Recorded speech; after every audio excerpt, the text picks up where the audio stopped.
Welcome to Words and Whiskey Short Pours, a monthly podcast where we have a fun time discussing fictional worlds and the people that create them, all while boozing just a little bit. My name is Cross. My name is PJ. And we are here today to talk about the first entry in the Cosmere in Brandon Sanderson's first published work, Elantris. We're going to be talking about the 10th anniversary edition because it's the one that's most readily available. It has some pretty decent rewrites and adjustments to language. It feels like the best way to talk about it, the best copy of the book in existence. So we're going to be talking about that one. Yes, I agree. It is the best version of the book. I am well aware of all the differences and all the changes that are made between all of the editions. And this one's the best. This one is the best for all of those reasons, as PJ stated. So much the best that this is the edition that Crossland bought for me. It is, in fact, a book that I did gift you after you had finished reading the book because I accidentally ordered it to my house. So yeah, that's true. Unintentionally, I brought it to you when I was at your place earlier this month. At this point, less than a week ago. So, man, it's that soon, right? Yeah, I was at your place on Sunday. So yep, yeah, Sunday morning. Then I went to Neil's. Yeah. Anyway, yeah, it's been a week. We'd originally planned on doing this one in person. That was the plan, and then instead we got distracted by hanging out and having a good time.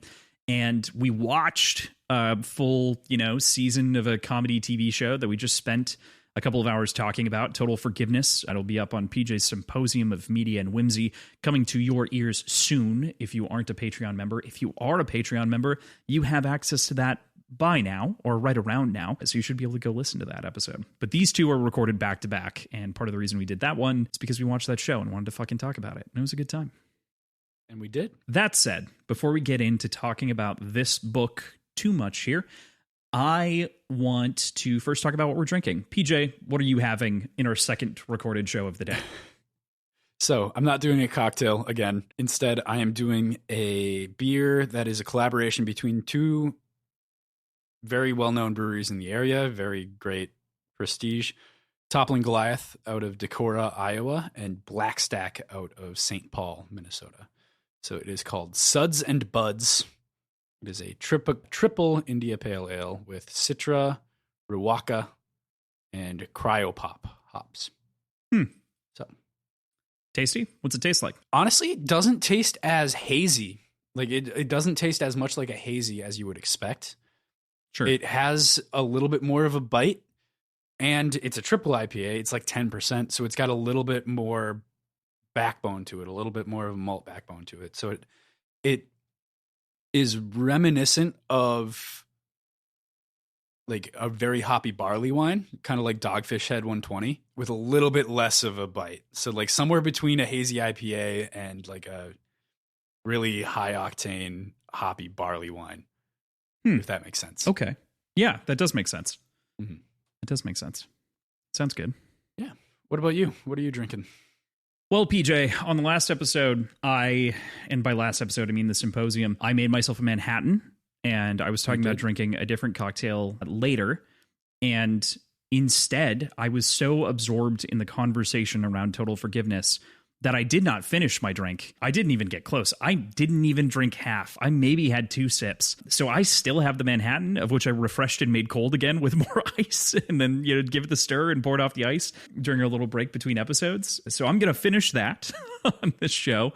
And then on top of that, to follow it up, I have an It's Tiki Time, which is a sour ale brewed with natural flavors. It's kind of a smoothie sour, 5% alcohol by volume, so it's relatively low AB comparatively, especially for smoothie sours. I feel like they go up to like 6 or 7 on average. Not super boozy, but a little bit more.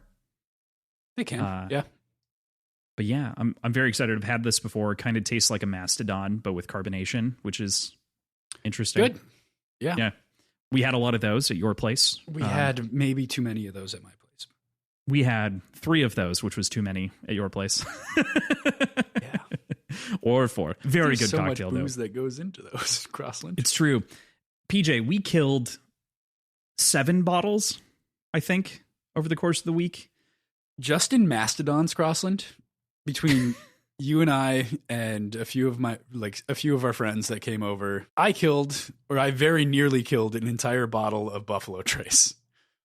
Wow. because that was new. Yeah. And that was in the Mastodons. Holy shit. Yeah, we had, like I said, I think we had 3, but in total, there were 2 nights where it was just you and I. We made this is kind of a funny story, but when we were there was that double cocktail, right? You recall, I think it was the double naked ape, I think is what you were making. Yep. And that ended up being, you were making like 1.5, and I was like, why not just make it a double? And you went, sure. And what I didn't realize is that you're making it 1.5 for each of us versus just doubling the full cocktail, which is what I thought. Yeah, you thought we were making like 3/4 each. Yes, because you thought I was like hitting the brakes a little bit.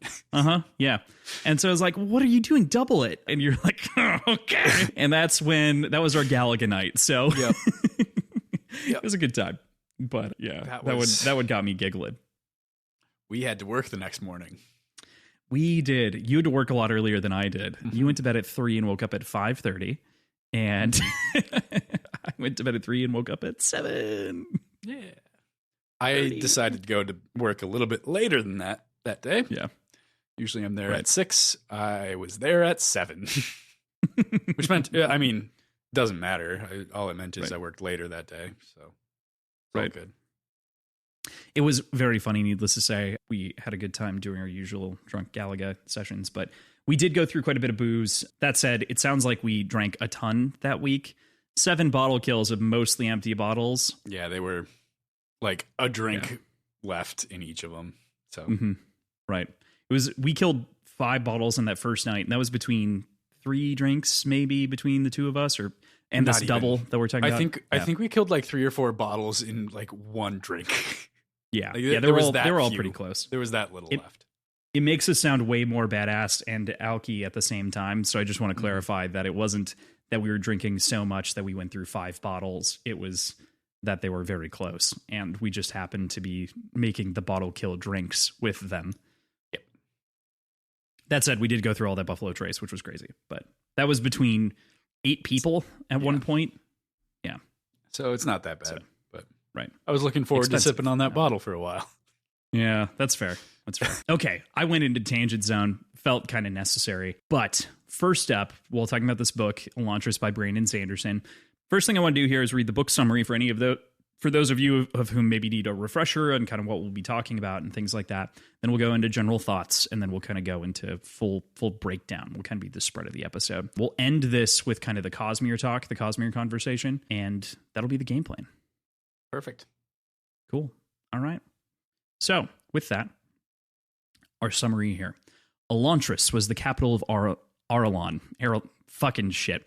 Elantris was the capital of Arelon. Gigantic, beautiful, literally radiant, filled with the benevolent beings who use their powerful magic abilities for the benefit of all.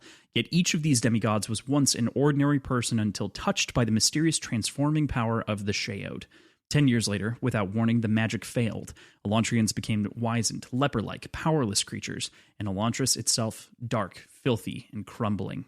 Arelon's new capital, Kai, crouches in the shadow of Elantris. Princess Serene of Teod arrives for a marriage of state with the Crown Prince of Raoden, hoping, based on their correspondence, to also find love. She finds instead that Raoden has died, and she is considered his widow. Both Teod and Arelon are under threat as the last remaining holdouts against the imperial ambitions of the ruthless religious fanatics of Fjordell.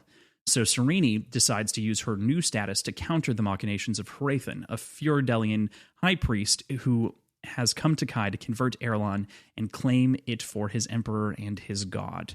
But neither Serene nor Hrathen suspect the truth about Prince Raoden. Stricken by the same curse that ruined Elantris, Raoden was secretly exiled by his father to the Dark City. His struggle to help the wretches trapped there begins a new series of events that will bring hope to Arelon and perhaps reveal the secret of Elantris itself. There's a lot of fantasy names in there. I think that's rein it in a little bit, man. Let's talk about overall thoughts. I think your first point is also my first point, which is I originally was listening to this in audiobook format and I didn't have a physical copy. And there are so many terms. This is the definition of like fantasy, hit with that fantasy dictionary to kind of bring you to understanding. And it can be complicated, because they also all follow similar cadence. And that's because at the same time, the language is so important to the series and the magic in particular. Right. So I can understand why at the same time, those same like Teod, Sheod, Ho, like all of those, and Raoden himself even, all of those kind of combined to be this very, I don't know, it gives me almost a tenuous grasp on what's happening in different moments because I'm trying to keep track of names, terms, and whatnot. It's so much easier looking at the book and like looking at the physical words because they do look different and you can distinguish them that way. But not having that physical text in front of you, like even Raoden, and yeah, Iodon or Galadon. No, there's another one. I mean, even Wraithen, yeah, in audiobook format feels like an R instead of an HR because the H is basically silent most of the time. So like the names get really kind of wishy-washy and confusing, especially just jumping in, not at like a chapter break or something. So you don't know what perspective you're in at the moment. It's like, where are we? The Sheod versus the Raod, I still am not super clear on that whole... The Sheod is the choosing, right? So the Sheod is being chosen to be an Elantrian. The Raod is the degradation that happened to turn them into like zombie-like dead creatures. So that's the disease, which was the fracturing when the Aeons were then wrong. But to your point, I just had to say 3 words to try to explain, like 3 fantasy words to try to explain where we're at. The difference between 2 terms that are very close. Yeah, right. Yep. Mm-hmm. Yep. I mean, there's very good reason for it, and it is such a well set up system and like society where it makes sense. It totally makes sense, but I was not prepared for it in audiobook format. Mm-hmm. And do you think it could have been done more tactfully? Like reining it in any way? Do you think that would have been possible, or do you think it's just kind of the nature of the story that was being told that requires it to be like that? The biggest way that this could be changed or altered or helped would involve some fundamental shifts to the magic code and kind of the way that was working, like the idea of aeons in the language. I think would just need some adjustment. And I think it was probably too late to do when it was getting closer to publication. It's an understandable book. You can get it. It's just a little bit confusing and takes a little bit more time. The biggest thing that I think could have been fixed in editing is the entirety of the names of the court of men that surround Serene and Cain, because it is almost impossible to keep them apart in my head. Despite all of the names and everything else, it was just very difficult to juggle those names in particular. Yeah, I'm with you. Totally. That said, those are my biggest gripes about the entire story right there that we just got out of the way. Very hard to keep track of that. It does feel like a first book, and in that it feels better than many's first books. Better than Mistborn. It does, doesn't it? Isn't that weird? Yeah. Do you think Mistborn was written before this? No, this was written before Mistborn was. I know it was published before. It was written before as well. It was also written before? Yeah, he's talked about it, yeah. Yeah. What happened?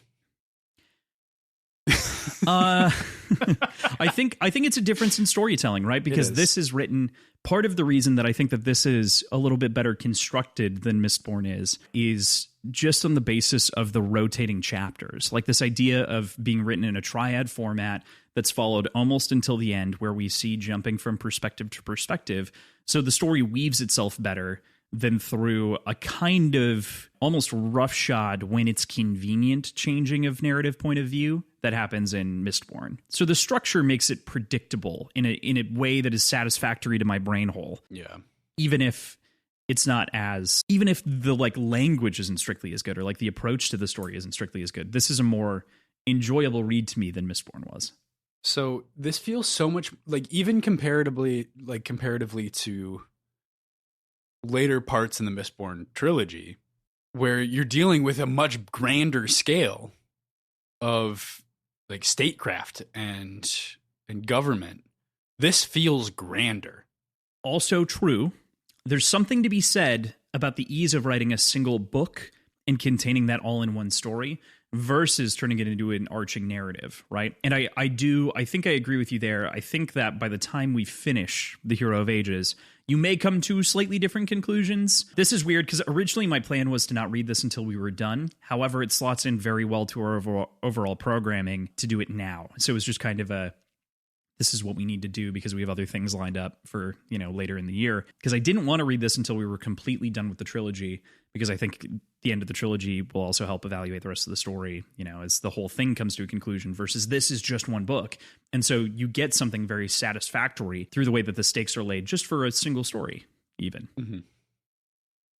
That's fair. I got a much more political fantasy, kind of traditional Lord of the Rings-esque vibe off of this book, which I enjoyed.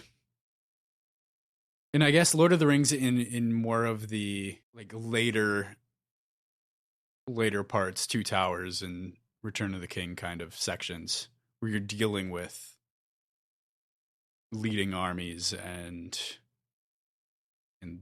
like political movements and stuff like that. Just grand things. I definitely agree with you. I think that what I found so fascinating about my first trip through Elantris, and the second one as well, is it feels like an incredible combination of sci-fi and fantasy. It feels like it blends those genres very well. Elantris feels like this futuristic city almost. The Seons feel like this artifice of the future as well. And then there's also a lot of the familiar fantasy trappings. Like there's this blend of magic as technology that feels really great. And then there's also the kind of, like you're saying, the Lord of the Rings-esque political stories, which I feel like is really well done. I feel like the kingdom aspect, the religion aspect, there are a lot of things that I definitely want to get into individually to talk about and break down a little bit more. But yeah, I totally see that comparison. Mm-hmm. Any other like overarching thoughts you wanted to get off the chest or thought process? This makes me rethink a lot about Mistborn. Mm-hmm. And specifically, like, our conversation with Lindsay about the book as a whole and the place that Brandon Sanderson was as a writer, writing about women and in their perspectives. Because Serene's perspective feels so much more complete in that, like, in the respect of, like, it feels so much more realistic and fleshed out in womanhood than Vin's did. And I attributed it to a lack of experience in writing, but I don't think that's necessarily true. I think it was just more of a maybe uncertainty of where Vin was, or maybe it was just Vin's character as a whole being kind of lost. I would go with the latter, to the point of what you're saying. I think it's more the latter. The one thing that we haven't really touched on as an overall thought about this book is 2 out of our 3 characters don't have a crazy amount of growth that they go through over the course of the story. Serene sees some growth and experience and feels like a complete character that we enter into and then start to negotiate these politics, and I don't think grows a whole lot as a character. Still love her and think that she's a great lens throughout the story, but compared to Vin in that way, Vin is growing, changing, and has kind of an empty voice almost at the beginning of Mistborn, and then begins to kind of grow and change.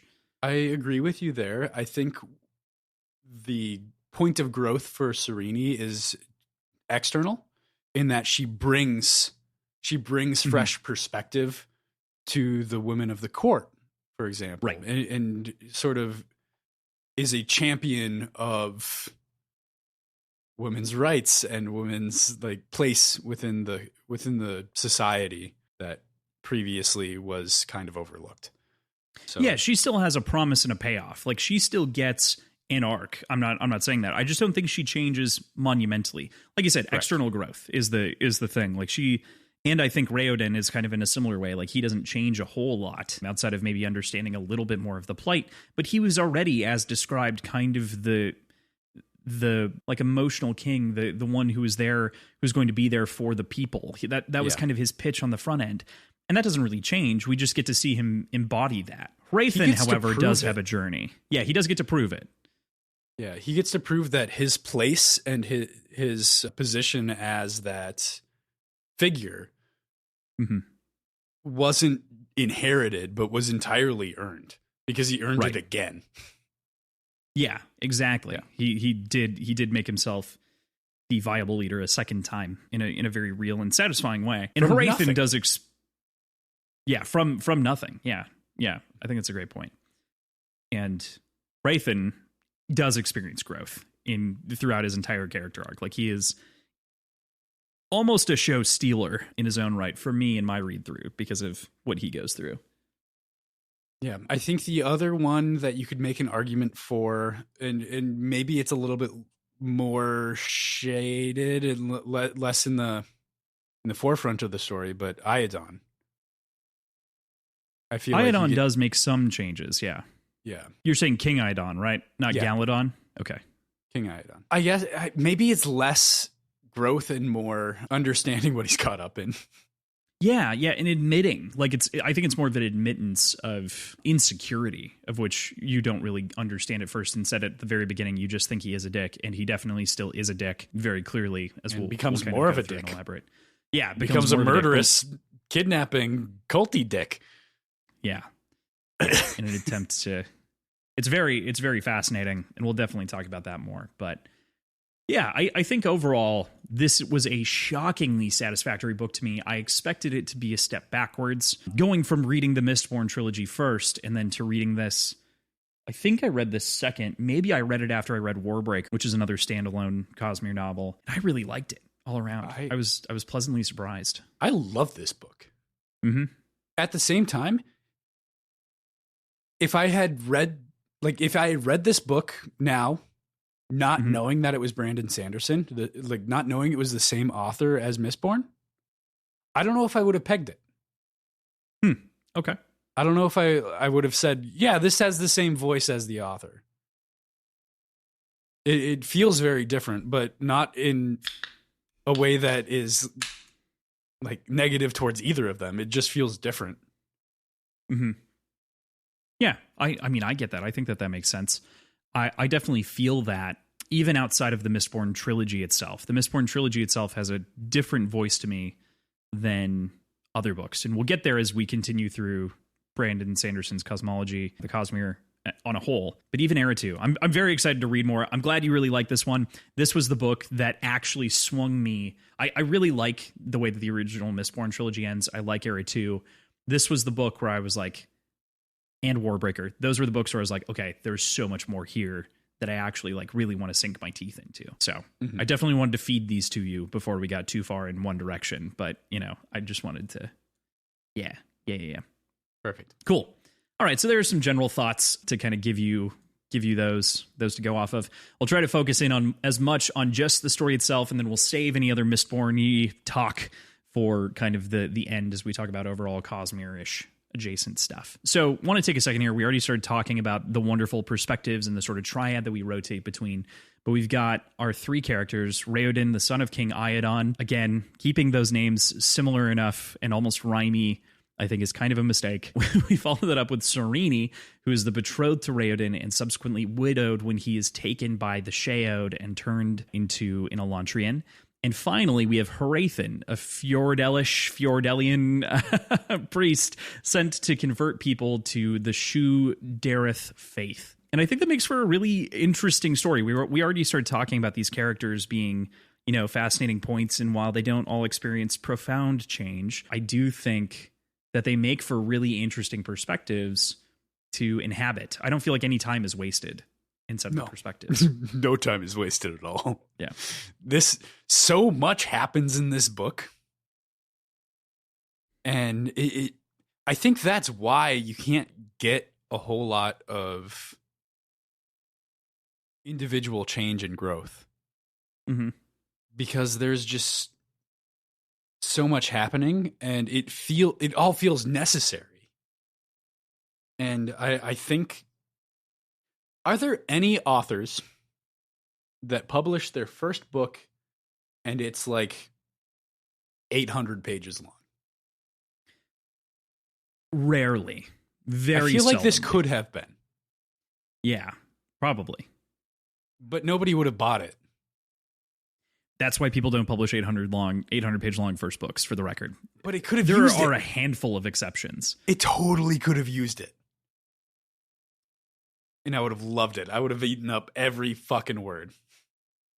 I will let you in on a little secret that this is supposed to be a trilogy. Not that the story itself is, but that there will be 2 more books to round out a trilogy. Okay, awesome. So this is not the end of the world as we've kind of experienced it. But that's not... We're not going to cover them on the podcast for quite some time, like maybe 2030 if we were to continue doing the show at that point, because he's got another Mistborn trilogy he wants to get out before he does Elantris 2 and 3. Makes sense. Knowing Brandon Sanderson's writing a little bit at this point, I fully believe he had a whole lot of stuff planned out while he was writing this and before he was writing this. So I'm approaching this book like a pilot episode of a TV show.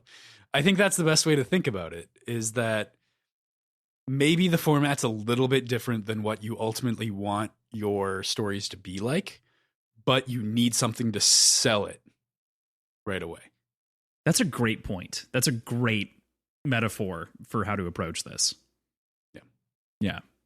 Especially as you approach this entire idea of the Cosmere. I think that that's a great pitch, is this being like a pilot, right? And one of the things that he did in the revisions is made the things that he intended to be connections a little bit more obvious. So he brought them to the forefront and, intentionally renamed certain things to make them more direct and to kind of push it a little bit more in that direction. So that was kind of an aim with this edition. Yeah. Trying to think about things that I can say. I know in this book, it sets up the Cosmere, so to speak, in that it mentions several planets. Mm-hmm. Scadrial being the one that we obviously know from Mistborn. What was the name of this one, and what was the other one mentioned? Cell, and I think Nalthis. Okay. This is Cell? Yes. Okay. And Nalthis is something completely different that I'm not familiar with yet. Mm-hmm. Yep. Yeah. Now, something that I want to point you towards, because if you picked up on those names, they're definitely in the Ars Arcanum. The Ars Arcanum are secretly... Okay.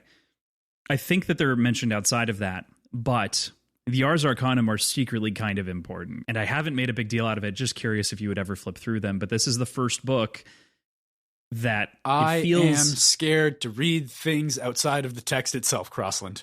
It is the text itself. That's the funny thing, PJ. You can't read it until you're at the end, but it is actually in-world text. And that's why it's Ars Arcanum. And there is a perspective that is writing all of those as a sort of magic Bible. Interesting. Good to know. Yeah. All right. Yeah. I'm skittish. I'm skittish of spoilers. I understand. And that's why I was kind of letting that happen naturally if it was going to happen. Now that we're in a separate book, it feels necessary to point it out that there's a reason that these are all named the same thing at the end of these books. And that's because they're shared. So, okay. I was going to save that for Cosmere related stuff, but you brought it up right now. So here we are. Now we're talking about it. Yeah. I mean, I'm kind of derailing the entire chronological plan for the episode. I mean, we just didn't want to spoil people if they hadn't read other things, so I don't feel like it's spoilery to, talk about the Ars Arcanum at the back of this book, because obviously I don't think it's spoilery for me to talk about it right now, so I'm kind of judging and gating based on that. I'm going to try to put a pin in this and say we'll talk about it more at the end, but to your point, this is like a pilot, and I think that that's a great way to pitch it, and in the same way, I think it's important to think about the first Mistborn book as also a pilot in case people didn't pick up this book. As he writes in the postscript, he sold 400 copies in the first 2 weeks or week or something like that. So very low and didn't have high expectations, but his agent was very happy with those numbers and saw growth and potential. So I think that it's important to recognize that, small things bloom into big things. And as such, doubling down on the Cosmere has made him one of the most successful living authors working right now. No. So how does he stack up? Not bad. Well, can you clarify his? I guess in the age of novels. So not talking about like Homer, for example, or like classical authors like that, but talking about, let's just say, anything from 1900 onward. Or would it be more fair to put like 1800 onward? Trying to find a good list here to give us something. I feel like most of the most successful authors of all time are kind of living right now. You've got J.K. Rowling. Tolkien would be the exception to that, like the very, very obvious exception to that in modern literature. J.R. Martin. I know there's more. So, but charting wise, I know I've got some good generals that I can give. I know that Tolkien, I think, is number 1 or number 2 with Rowling of all time. And Rowling is firmly number 2 and top-selling fantasy author living.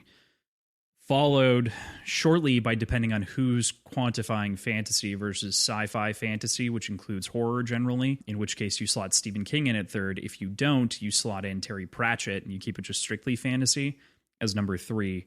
And then I'm pretty sure you slot in... No, Pratchett passed away in the mid-2000s. I want to say like 08 or 09, something like that. Then you slot in The Wheel of Time, Robert Jordan, followed quickly by Sanderson, and part of that reason is because I'm not disparaging Sanderson at all, but he had a natural in with an audience when he was given the chance to finish The Wheel of Time. And so a lot of people of whom were bought into Robert Jordan's works then transitioned into reading Sanderson's works if they liked the way that it ended and whatnot. Historically, I've stated that I did not like the way The Wheel of Time ended myself, or the way that it was written, because it felt like a big departure from Jordan's writing style. But that said, a lot of people liked it. If you reapproached it now, because that was your first experience with Sanderson, right? Yeah. Do you think your opinion would change? I think I was also a hoity teen at the time, and a 19-year-old, I think, when the final book came out, was 2013. And so I think I have changed and grown in my ability to parse things and opinions about things quite a bit. And so I would say that I would probably feel a little bit differently. I have debated doing a reread of the series. It is just a big commitment considering it's 14 books, and it is the longest published series of all time, page count-wise. I think it takes over 30 days of audiobook listening to get through the series. So longer than... It is the longest published series. I'm trying to think of like a stupid example. It is the stupid example. No, but like the Hardy Boys. Yeah. The Hardy Boys are small books. Or whatever. Yeah. They're small books. They're yeah, but there's like 3,000 of them. You're talking like Encyclopedia Brown, 700-page books. Or how many books of Sherlock Holmes are there? Like 13, but most of them are short stories, or novellas, technically. Gotcha. It's crazy. Yeah. It's crazy. My point being is that Brandon Sanderson, I think, inherits like 4th or 5th place right now, and he's arguably maybe hopefully halfway through his career. So, I mean, chances are good. The guy has the most successful Kickstarter of all time. He's the highest independent publisher, bookseller, I think, of all time. So I don't think it's a question of if. I think it's just a question of when he crosses that threshold. I think that, technically speaking, there will be few authors that have the same lasting impact that Sanderson does in fiction for a long time. There's an argument that he's probably he's definitely one of the most impactful authors still working today. It's awesome. So, yeah, crazy. It's absolutely crazy. Well, I like his stuff. Yeah, I think me too. I think he's got a chance. I think I said this the other day. I can't remember if it was just someone talking to me about the books or whatnot, but I equated the Mistborn series kind of has this sort of, and I don't fully agree with this, but it's the closest I've came to analogy. It's almost like candy. It tastes good. It feels good. It leaves me with a lot of kind of long-term thoughts about kind of wanting it. But sometimes when I go back to it, it's a little bit unsatisfactory or a little bit too saccharine, if that makes sense. I still really like it, and I'm still very excited to finish it, but that's sort of the taste that I get left in my mouth. The rest of the stuff post that series, like even Elantris, Warbreaker, everything else, don't leave me with that saccharine feeling necessarily. And so I like it. I can't point to exactly why I feel that way about Mistborn, but to your point on the first book, even comparing these, it's different in a weird way. And I don't know precisely what it is. I'm not positive, and I obviously have way less exposure than you do to the rest of his works. But Mistborn feels so much more superhero-y in the way that they address the magic system and our focus on the magic system and its users. We're experiencing the super exceptional, as opposed to being kind of in the midst of this system and like learning it tangentially and learning like how the world works around the system. We're learning the system and these superheroes that operate in it. I think that's a good point, is that we are very grounded in those perspectives, in the superhero perspectives. And we rarely experience perspective outside of those, which is another difference between Hero of Ages and Well of Ascension, right? Even if you just think of Elend, is we lose our kind of our grounding mundane between the two books. Yeah, the mundane. Even Spook. Yeah, even Spook, right? Even though he's a Tenai, he still has a sort of mundanity about him, and now he's made kind of exceptional in his own right. I don't want to spend too much time talking about Mistborn, because we can definitely do that for a long time, and we do that weekly. If you're listening to this episode instead of one of our regular ones, we are currently in the midst of breaking down to Era 1 of the show Words and Whiskey, our regular weekly show. Our normal go check it out. Show. You should go check that one out. Yeah, that's how you hear about this show. It could be vice versa. You never know. That could be super cool. I'm not going to put that evil on people. On me. Yeah. We'll address this. Is it fair to address Elantris in? Not until we're done with the trilogy. Okay. Deal. I'm not cool with vice versa until we're done with the trilogy. And then we can maybe do like a Cosmere bonus episode and talk about our net feelings between the books. And we can do that maybe at the end of each book going forward. We'll figure it out. We'll do something like that. I'll get to feel like Crossland, knowing things that other people don't know while I'm talking about it. You pretend as though I was not sitting in each of our episodes in the first Mistborn book, having not finished a couple of books in this series, having people like poke at me and be like, well, do you know what that means? And I was like, well, no, I don't. Leave me alone. I got to finish these books. Now I'm finally done. So even I was getting played inside of our own story structure by some of our listeners. So thanks, Cuz, for instance. Love you, Cuz. Keep giving him shit. Yeah, right. We'll give him some shit. He deserves that. I feel like we were talking about these characters and what made them so good. And I want to kind of cut back to talking about the other two, because I think we started on Serene and why her story was fascinating and why the political machinations are really interesting. But I want to make sure that we don't skip over Raoden, who's kind of stuck with this disease and stuck in this kind of unknown city that is in and of itself a character, as well as Hrathen, who is this priest. I overpronounce the H. I think it's like a subtle H, like a Hrathen. Like it's very subtle, but it's there. It's not completely silent. I want to say the audiobook like even overpronounces the inner vowels, and it's like Raytheon almost. I think it's Hrathen. And maybe it sounds differently at 2x, but 3x. I can't believe you're a monster. You can finish the book in like audiobooks.com. No, this is on yours. I don't own this book. This is on Audible. Does it? No, I didn't think they went above 2x. No, you can go up to like 5, I think. Oh, that's wild. You can do 3.5. Yeah. Shit. All right. Yep. I can't do faster than 1.5 myself, but we've talked about that. We have. It means that I can re-listen to a lot of this book. That's fair. But I like honestly, listening at 3x is very much like listening at 2x for other books that That's a great point. If there's a different general complaint in the fact that this is a first book, it does feel like a lot of things are explained and maybe a little bit over wordy at times. Oh, I meant like just there's the audio extra sentences. The audiobook narrator is slow. I didn't feel like it was slow. I felt like there were some wasted sentences, but I didn't like. My problem is that I couldn't imagine cutting them without rewriting the paragraph to try to say the same thing, if that makes sense. Do you want to hear just a second or two? I'm good. I can imagine it, and I can check it out later. Okay, fine. It's not going to come over well on the No, it won't. on the microphone. I was just going to put it next to the microphone. Raoden and Hrathen. Oh, this show is going great, folks. 45 minutes in. Oh, no, it's going well. I guess Raoden is my natural, like... Hrathen seems like the tertiary character very, very clearly, whereas Raoden and Sereni kind of fight for first place in the main character kind of duel. In my mind. Sure. Is that fair? I feel like they both get more page time. They do get more page count, for sure. I think that they're all three... I'd call them all three main characters. For sure. That I totally agree. They're two all are definitely the main characters. But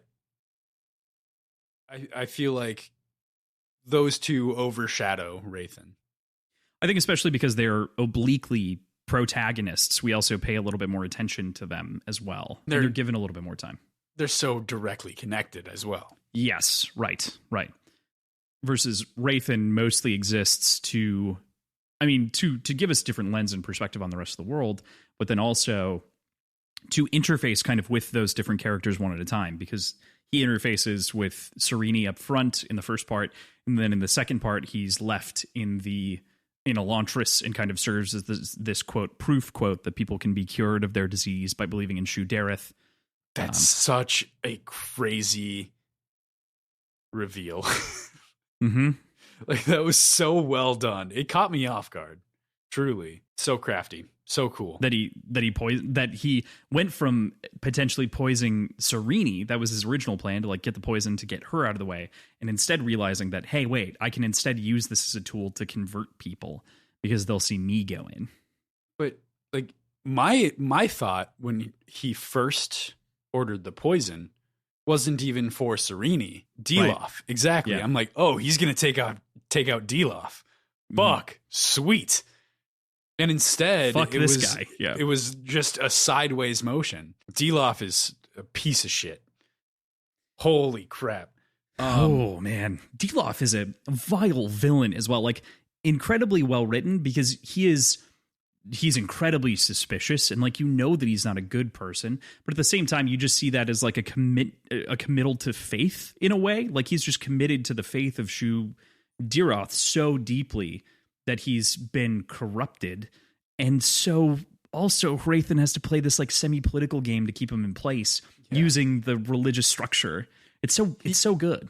He comes across as an extremist. Mm-hmm. Right. And in reality, he is a mastermind. Mm-hmm. And an extremist. Yeah, right. Well, he's truly embodying it, so there's a question of whether or not it, if it is extremism, or if instead it's been tampered down in other sects and other places of people that have been trained, Yeah. My first read through, and I didn't get through an entire second read through, but I like reapproached a bunch of different sections and then got through, I think, a full additional half read through. But my first experience with the book was when the Elantrian was brought in, and he's like set up to like give this empowering speech to like rile up the crowd, and then he turns and basically calls for a riot and is super just over the top. My impression of it, having not like I'm trying to put myself in that headspace, and I can't explicitly remember exactly what I was feeling, but I know I was in the position where I thought that he was straight up disregarding orders. Mm-hmm. I think so too. I think he was entirely trying to do that, to intentionally disregard orders. I think he was intentionally trying to like go above and beyond what was actually asked of him, but I don't think he actually explicitly did anything. Like, I don't think he went against any orders. The only thing he did wrong is disobeying Hrathen by skirting what he said. That's ultimately the sort of disapproval that Hrathen embodies, is because he does take it a step further by twisting his words, which is a very common thing that Deloff does in this book. Yeah, but I guess that's where I'm coming from, is reapproaching it and listening to it again. There is no contradiction there. He's not. He is working within the letter of the words. Yes, but he's contradicting his. Yeah, like. What's it called? What is he to Hrathen? He is his. I can't remember what it's called, because there's Vern. There's almost to the point of malicious compliance. Yeah, well, exactly. That's a great way to put it. It is like a malicious compliance. My first read through, I'm like, oh, he's just in a position where he can do whatever he wants, and it's like, what are you going to do? Call him out on it? Odiv. He makes him his Odiv, which is like a servant through religion. So it's like he's bouncing around as this Odiv. He's like bouncing around what he's saying. Yeah. Because I was so bought in on Hrathen's perspective. Mm-hmm. I saw it as a transgression, where in reality it was sort of taking liberties within the letter of the laws laid out. Mm-hmm. Yeah, and from Hrathen's perspective, it is a transgression. Like it is something that goes completely against what he ended.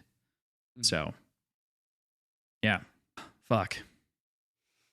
I really like this book. In case that wasn't obvious, like this book is a lot more fun in conversation than it is strictly to read, because a lot of the concepts are high level and fun to extract from the text, and it's a good read, but it is one that is a little bit tough at times to fully parse and like get through. I think at 3.5 times speed, you probably had a pretty good time with it. I had a pretty good time with it. In the end, I'd probably give this book an 8 out of 10, but I would give it bad marks for like language and like, some weirdly specific stuff like that. But overall, the total proposition of this story is incredible, including the way that we explore Elantris, religion, magic, and politics. I think 8 out of 10 makes a ton of sense. And I take into consideration the fact that I'm listening at like a way faster rate than normal. The parts that got it got frustrating for me. The fact that I was listening at such a high speed is a lot of the times I was working. So then I'd get like distracted working on some email chain or some question or whatever. And I'm still technically listening. And then I'm like, oh, fuck, I don't know what's going on. And it's been like 5 or 6 chapters.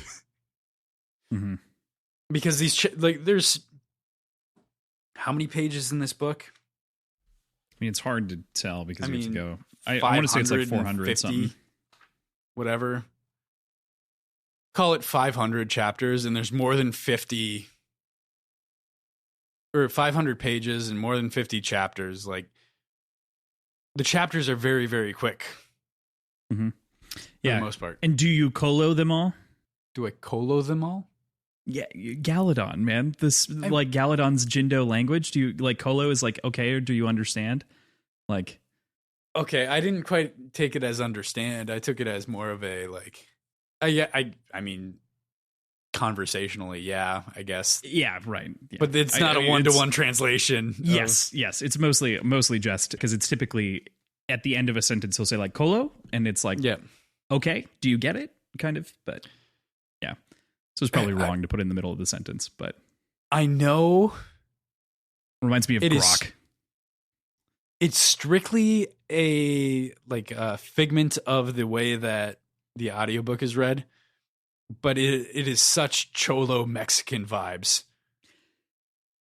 There is something to be said about the way that Brandon even has approached this book in conversation, which is to say that he uses some dialectic and even some like racial stereotypes incorrectly. And he addresses that very directly in a couple of different interviews and conversations, specifically as it pertains to Galadon as a character, as it combines a lot of stereotypes.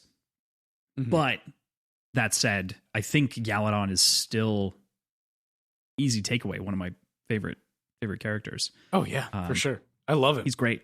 Yeah.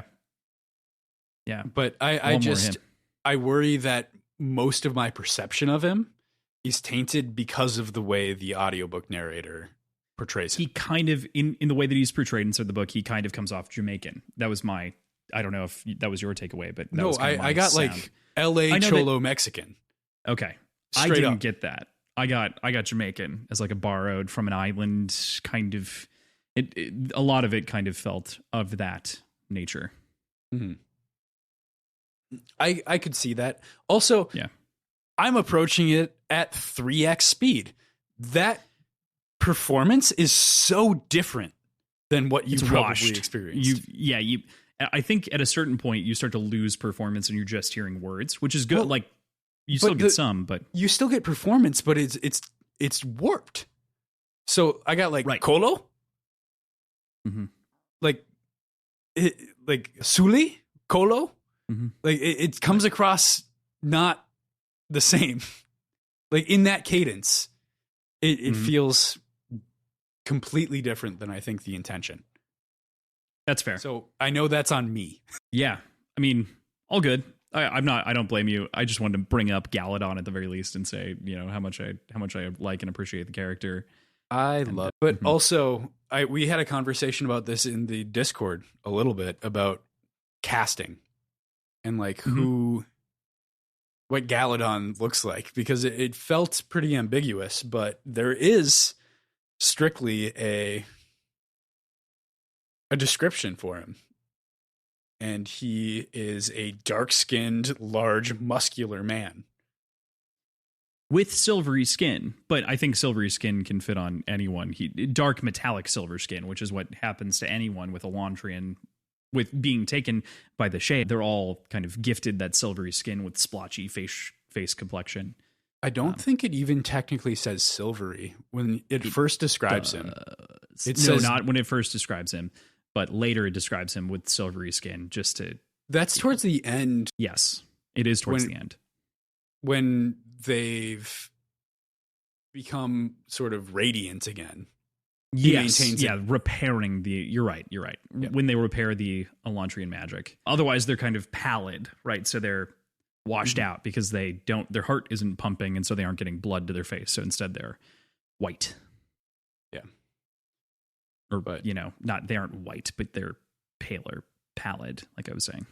Whereas I think where we landed as a sort of conversation point for if you were to cast Galadon, Tyler Perry, I think makes a ton of sense. I think that would be a great casting. I think I would love Tyler Perry in the role, because I think he also hits on the humor perfectly. I think he could perfectly deliver.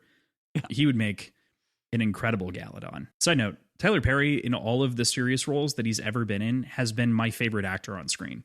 When he shows up in Gone Girl as the lawyer, he is the best person on the screen for the entirety of his performance in that movie. Yeah. Oh, man. Anyone who discounts Tyler Perry's acting, I just think is a fool. Give me more Tyler Perry. Yeah, more Tyler Perry, please. But, yeah, I totally agree with you there. So I feel like we'll talk more about Raoden as we get into it. I think we hit on Ray. But so while the story obviously centers on these characters that we've been talking about, perhaps the grandest character of the novel itself is the city of Elantris. Originally, this book was titled The Spirit of Elantris. Actually, even before that, if you remember from the beginning epilogue, it was called The Spirit of Adonis. And what Brandon Sanderson didn't realize, because he didn't have a whole ton of like Greek experience with anything, is that everyone like read the book and they're like, okay, but why'd you use Adonis? Why are you calling out to like this very specific image of a Greek person? And Brandon went, what? I didn't mean to do that. That was unintentional. So he renamed it Elantris. And then people were like, well, the Spirit of Elantris is funny because it's kind of like Raoden's name to a T and it's just too much. And so you just cut it down to Elantris. So here we are with the book itself. Yeah, it's very funny. But within these walls, before the Raod and the live the Elantrians that were taken by the Shaod, they're regular people who live within proximity, because as we find out, the magic of Elantris itself, not necessarily the whole world, but of Elantris, is one of proximity, of dominion, of area. And, there's this immortal race of Elantrians within the city that are kind of like demigods or angels, depending on how you approach it, and depending on the religious interpretations of the religions in the world. Fascinating. They're superhuman beings claimed and changed by magical means. In the flashback section or descriptions by others that we see, it's depicted as kind of the super city that is this utopia of sorts. What'd you make of the city and its subsequent fall and kind of its place inside of the story? I feel a loss with it. Like, okay. I feel a sorrow that I don't get to experience it at its height. And it at its radiant beauty of all these intricate buildings. Everything is carved so beautifully and intricately as it's described. But there's these libraries and just all of these buildings that have crumbled and covered been collapsed. Slime. They're still there for the most part, but some have for the most part, and, but not all of them. Right. So for the most part, like, you can restore this, mm-hmm. but the people aren't there as they were, and all of the buildings aren't there as it was, and it's always going to have that level of taint to it. Mm-hmm. That's never going to be able to be, unless we go back in time and see it from an origin perspective. But it's such an interesting place. That's why I love the love cover of this book so much, is that visualization of this like truly grand and massive city that it is. Even on the map, when you flip open the book and you stare at that map a little bit, you can tell like how big it is in comparison to Kai, and like how the shape of it is so important and like critical even in the way that it impacts the magic. It is overall fascinating and very cool. I love the idea of the way that this is laid out, like that emblem. And even as you like stare at the original map, you can see that scar that was missed from the earthquake that happened. And it's so smart that it's incorporated into the immediate map that you see when you open the book. Where and is like that the scar? Answer is secretly there. So it's dividing. It's where the earthquake was, right? And I think it's sneaking up on one of the edges. Sorry, I just closed this again. So I see the river that goes underneath. Yeah, so isn't it the stuff that goes into... Okay, so let me see here. Elantris is there. Isn't the earthquake scar one that goes... So it's in the bottom here near Tai, south of Kalti, right? Oh, I'm looking at the city. Oh, no. I'm talking about... So yeah, he dashes through to like correct that, which is one that runs basically north to south, right, as you move through the city. But on top of that, he's following... So on the big map... So are you looking at this one? I'm looking at the big map, yes. Here. Okay. Gotcha. Yeah. But it also follows the lake down to like Alano, because that's where like he's drawing the line between, because it's also that like river line or what have you. Mm-hmm. I'm forgetting the hyper specifics because I didn't make it all the way through the book on a second read before we jumped into this, but I did take copious notes on my first pass. Oh, good. This is my first time looking at these maps. Okay. Because I didn't realize there were maps. It's fair. In truth be told, I did tell you to skip it when it comes to Red Rising, because it felt very necessary to do so. I didn't even think of them. Like, Fair I didn't enough. think. You also didn't have the book when you started, so. That's what I'm saying. Like, after I got the book, I just opened it up to wherever I was. Chapter 19 or something. Mm-hmm. I think chapter 19 is the weirdly long one. Yes, yeah. Oh, no, it's just 12 pages. What's 12 pages? Chapter 19. Wait, why was that a question? Because I thought it was like a weirdly long chapter. but it's not. There is one around there that's much longer, which I think is when Din is making. Is it the chapter on Raoden in the past? That's very long when he's talking about like how he was brought to Elantris and healed. I think is a very long chapter. There's a couple of those. I love it. I don't give a shit. I know that a lot of people complain about pacing in this book. As far as I've read, I have no problem with pacing in this book. It is A-okay. I appreciate the whole thing. I really don't have a huge problem with anything. The only thing, as previously mentioned, that I had slight issues with were the similarity of names in Sereni's court that she was dealing with. It was very hard to keep those separate because they all felt a little bit milquetoasty in how close they were to each other. That's fair. Just hard to track. Needed to be a little bit more well-defined outside of the old man, of whom was very interesting, and the obviously the dashing person of whom was practicing martial arts, the Jindo martial art Chen She, I believe. But that guy that was training the women. So that was kind of my only thing.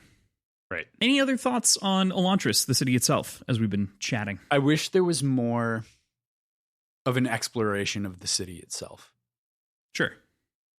Because we get stuck within the perspective of the characters that are there, but we get sort of a peripheral understanding of the scale and size of the city, but we don't get anybody going and like actually exploring the city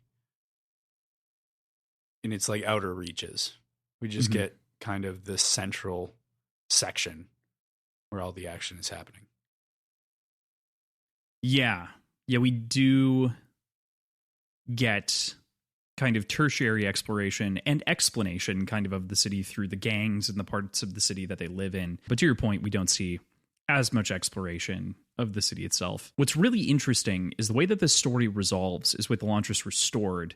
And I don't think it's as interesting post-restoration. You know what I mean? Like I still want to see, bits and pieces, but I think that you could also spend too much time dwelling on this sort of perfect kingdom now. So I'd imagine the eventual sequel to Elantris will be in a different area and likely focus around different characters that were touched upon in these novels. Yeah. Like maybe Kiai's children or, something like that. Mm-hmm. Yeah. That'd be pretty cool. Right. I love the way that the world is also coded in like the shit that it is, like the sludge that they have to clean off of things. And this idea of the effort that it takes, that obviously it starts to like rally this group of people around him to really kind of cover and help uncover the city and build a civilization and a group that could actually survive within the walls of Elantris, trying to kind of reclaim what was there before. I think it just represents the like hard work that it takes to actually live despite being dead. Like there's a great metaphor there. Despite being declared dead or like said that you're at the end of your rope, you've got this like chance to still live and work for it. Yeah. There's hope. God, I had a talking point on this and I've lost it. I had it. I was ready. Shit. I mean, doesn't Raoden's name literally stand for hope? Like, isn't it? Or spirit, excuse me. Spirit. It stands for spirit, which I guess that's something that I really figured Sereni would key in on. Yeah, that's the one moment of like character dumb that I had a tough time believing, but it's because she's from Teod, right? And so she isn't trained in the same sort of alphabet that those of Erelon are. And she had no way of having an inkling of an understanding that he would have been brought there. Alive. That he was turned into an Elantrian. Yeah. Yeah. Yeah, I had such a good point. I had such a good conversation point, man. What was it around? I don't even remember. Oh, no. It is gone. Elantris, the sons of Kine. The children of Kine, rather. It was right after the children of Kine. The name Raoden, cleaning out the city, the sort of hope that inspires through work. Drawing an allusion to cancer survivors. I can't remember. Okay. But the idea of Raoden creating this farm, essentially, to feed the people of Elantris. That was another kind of sticking point of scale for me. Because I know there's a very limited number of Elantrians. And I know they have space, but like, how do they have enough space for feeding that many people? Or how big is the city actually? Like, that was another like confusing point for me. Is how many people are there? Are they able to effectively harvest all of this food? What's going on?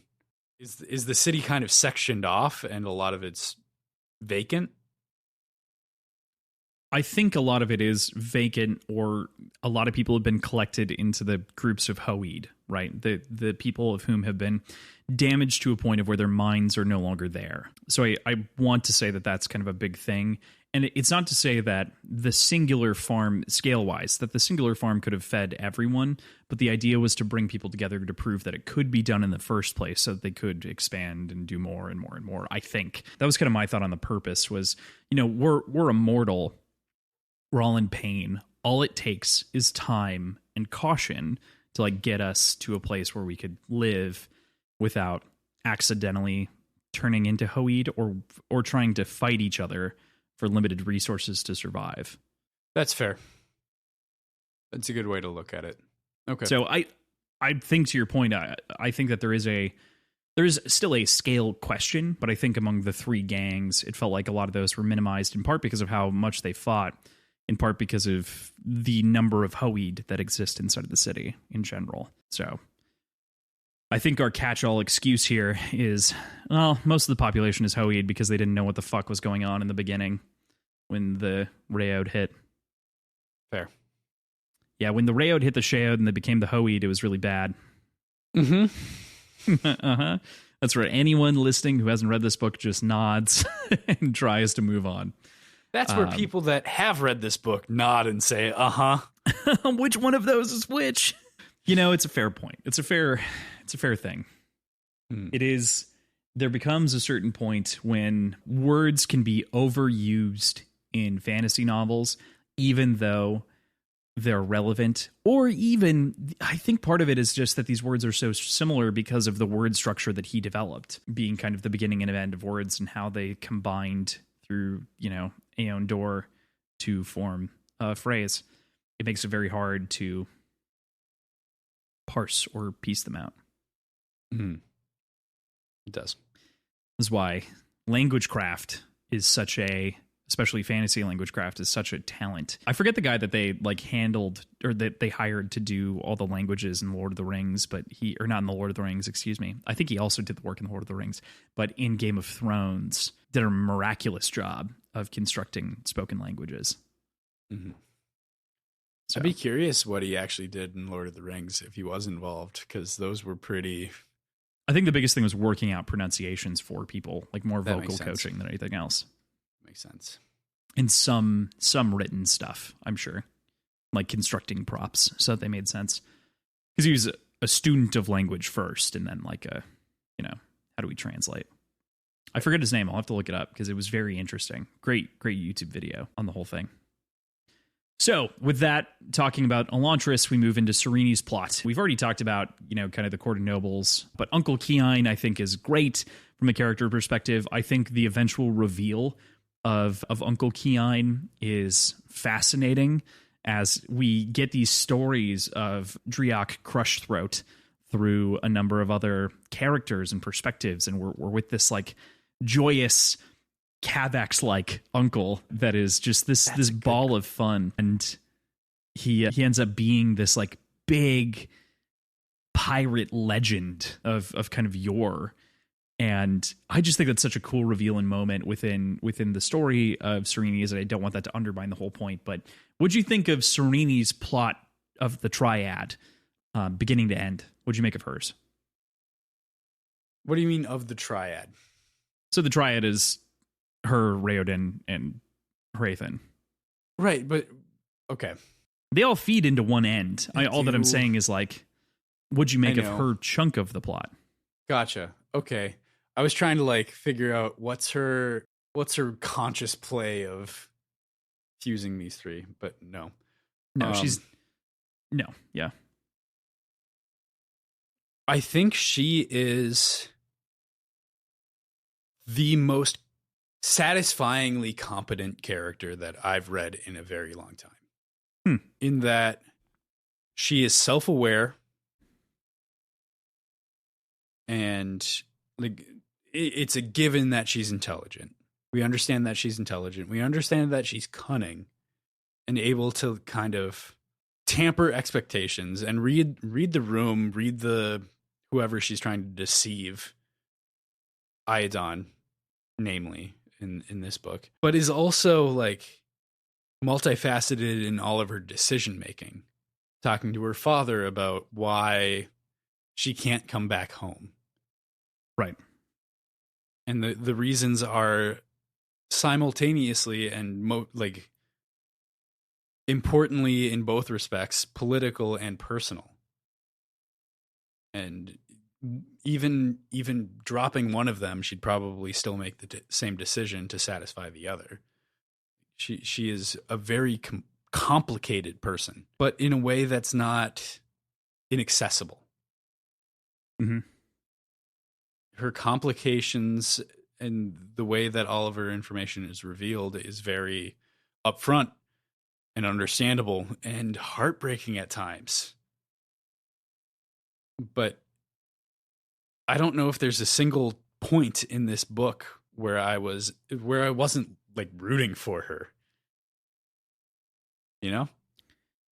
Yeah, I guess there's never a turn to the negative or like any sort of she's never at a low point in that way. She's never at a point in which I don't feel like she is consumed by her convictions or is turned away from her convictions. She never really has a question of faith in her ability to do what she wants, so much as she instead is trying to figure out how to overcome walls, like King Iadon, I think is one of the best examples in kind of the way that he is a piece of shit, among other things that kind of hit similar notes and timbres. Mm-hmm. I agree with you. I think that's a great way to think about it. Working off of that, she's very obviously the protagonist or one of the protagonists of this story.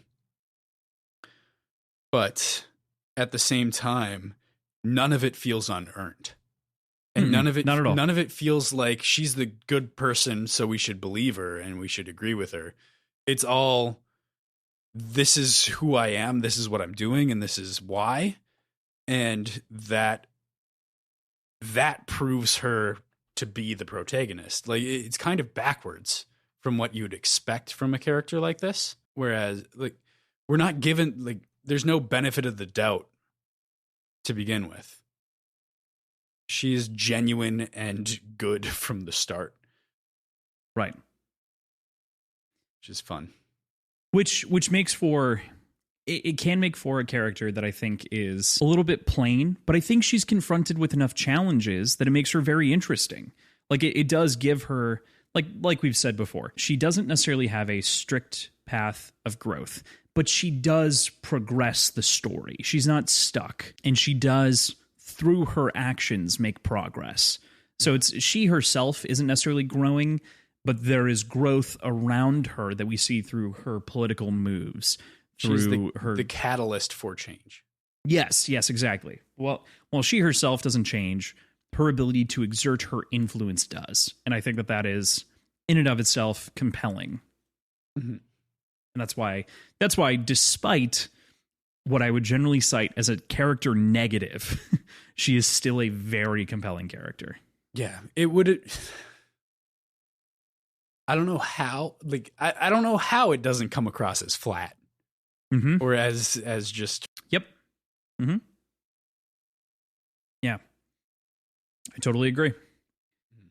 But my favorite plot of the story, to counter that, is Hrathen. I think Hrathen is such an incredible character.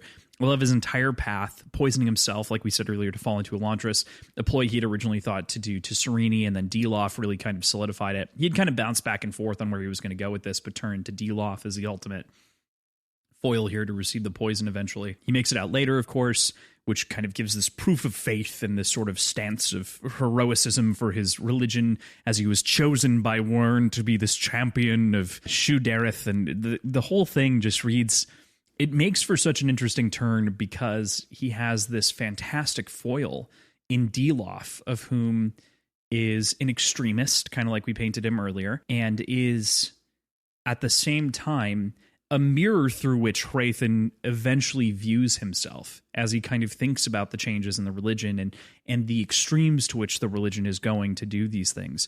And he's also seeking, I think at first he's seeking vindication, but I think he's also seeking forgiveness for what he did to the Jindo people as he conquered them through war because he failed through the diplomatic means. So it feels as though he's trying to redeem himself at the same time and do better this time around, despite believing that what was done before was right, even though he later comes to realize that it wasn't. I just think he's a fascinating character, man. He is. He's a very fascinating character. And regarding the sort of poisoning and getting dropped into Elantris, that could be seen as such a fucking gamble. And in my first read through, I'm like, holy shit, like that is such a fucking gamble. But then you remember that Hrathen spent a lot of time up on Elantris's walls looking in and just kind of contemplating. So he completely understood the goings on within that city. So it was a lot more calculated than it comes across right away. It is the entire story around Hrathen is so interesting because it also, we get into Delof, we get into a lot of these things, and we get into these different chunky bits. And I think that his interrogation of religion is so fascinating because to me, it also is the closest, so far as we've read, that gets to interrogating this idea of going somewhere else to convert someone, which feels distinctly Mormon. And it feels as though Brandon is kind of commenting on the way that this is a sort of cultural invasion and can be a cultural invasion and can be incredibly negative if not handled correctly, as he uses kind of the past example of the Jindo. And again, don't want to speak for Brandon, but this is what I see from an outside perspective versus what he would consider to be like a proper conversion, you know, under the faith. And I think that that's so fascinating. And I think that's also why he's so hard on Delof, despite Delof also just being a bad actor inside of this situation to begin with. So yeah. Ooh, little tiny burp there. I don't know if you heard that. I got a little bit of pineapple. I caught that. Yeah. So one of the fun things about this story is that it is steeped in magic. It truly, like there's magic everywhere, and not all of it is fully explained. You know, we get a lot of different versions of the magic. We get this futuristic AI-like Seons that we haven't even really talked about, and kind of their attachment and detachment from people as they died or were also affected by the Rayod. We have the door, which is this missing connection from aeons of which were magically painted in the air, and this sort of missing magical connection that we find out later is due to the severance of Elantris from its kind of core pattern and needs to be redrawn.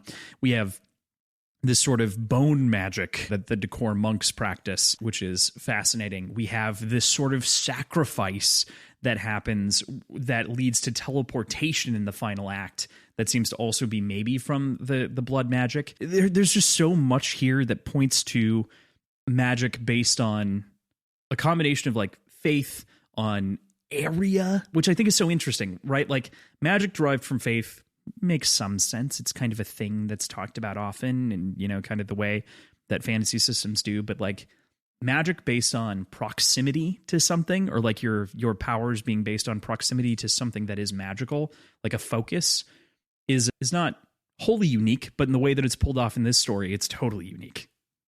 Is it though? What do you mean? I guess I'm drawing from the final, not epilogue, but postscript, little page and a half, 2.5 page, whatever. There's a pool overlooking Elantris. We'll talk about that in a bit. We're gonna hit pause. We'll get to that in a second. I wanna just take a moment Fine, fuck it, talk about it. I think that's all right, strictly related. Yeah, you do? Yeah.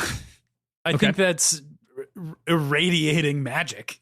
But if we're ignoring that, and if we're going back to like yesterday, it's hard to not ignore it. Continue. I didn't expect you to draw connections. If I hadn't read that, going back to yesterday, I don't know, city walls. That's pretty cool. Why is Elantris? There has to be something there. There has to be some sort of magical source that this city was built around.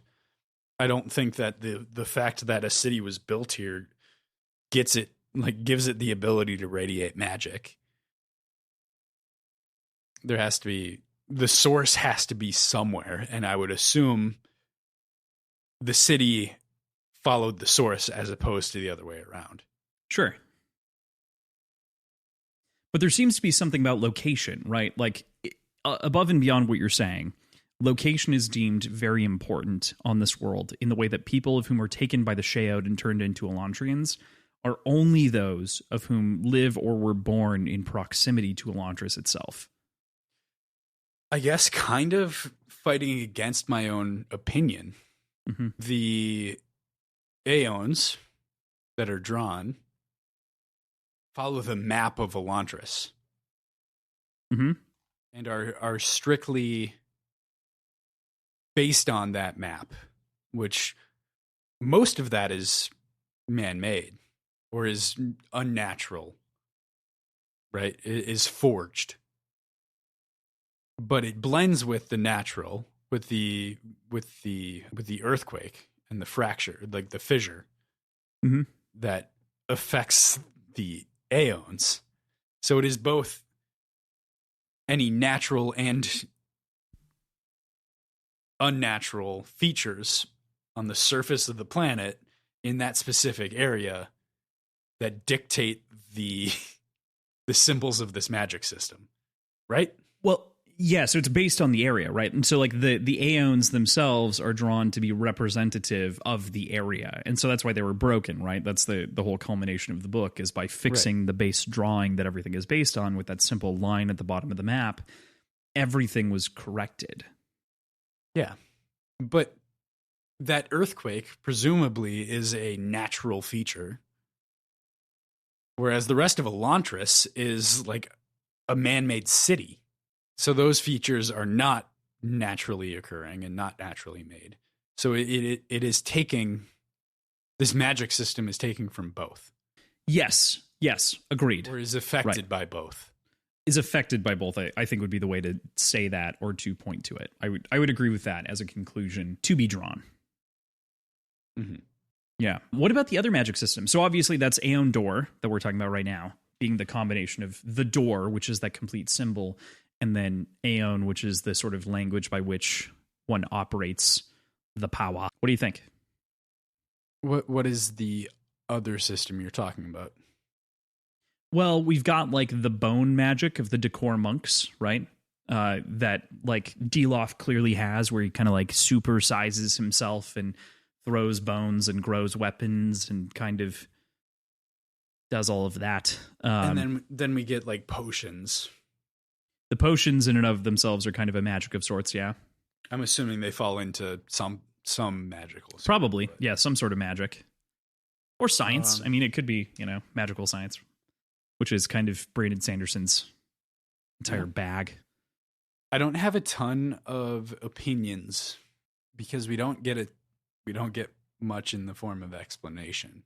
No, I'm agreed. Wait, I'm just wondering what you think about it. Like, what do you? Well, I think it's kind of crazy that every planet, every realm has a series of magic systems that are presumably different, Hard to ignore that. Yeah, as a thing, as a concept, it's definitely hard to ignore. I don't know beyond that though. I don't know what to make of it. It doesn't seem. I guess, did you think it was cool?